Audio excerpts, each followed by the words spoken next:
types de variables. Bonjour à tous. Bonjour Compile. Salut Cyril. Ça commence bien cette saison. Aujourd'hui, on va un peu reparler de programmation. Ça fait longtemps.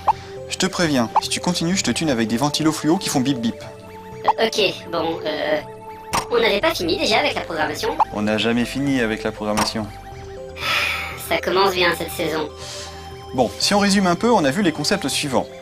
Les variables, Oui, les affectations de variables, en effet, les opérations logiques, je confirme. les structures de contrôle avec les conditions et les boucles, Tout à fait. les calculs, Indeed, et les entrées-sorties avec les instructions affiche et demande. absolument. Donc là, on avait vu que les entrées-sorties sur écran. Maintenant, avec tout ça, n'importe qui peut commencer à programmer avec un langage de programmation simple. C'est bien ce que je disais. On en a fini avec la programmation. Non, maintenant, on va aller un peu dans le détail. Et on va reparler des variables, parce qu'en programmation, une variable a un type. Ça y est, je suis nouveau paumé. Il y en a combien des types différents? Ça dépend des langages et des machines.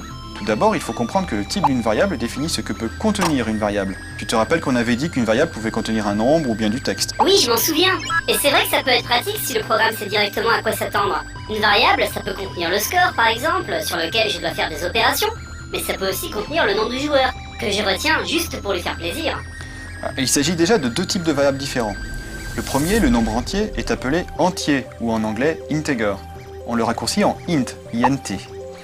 Pour les nombres, il existe plusieurs types. Par exemple, pour les nombres à virgule, on appelle ça des nombres à virgule flottantes, ou float en anglais.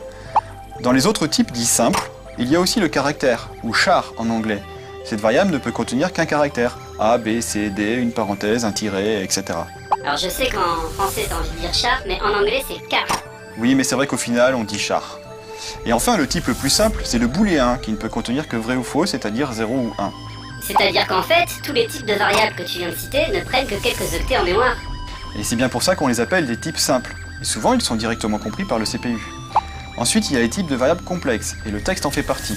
On appelle ça une chaîne de caractères, ou string en anglais. Une variable de ce type est constituée de plusieurs variables de type char, les unes à la suite des autres en mémoire. La première question que je me pose, parce que j'ai tout suivi bien sûr, c'est comment je fais pour savoir la longueur d'une chaîne de caractères? C'est stocké comment cette info?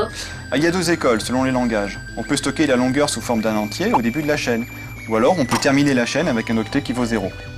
Ce qui est important là-dedans, c'est de comprendre que selon le type de la variable, ça va avoir une influence sur ce que fait le programme.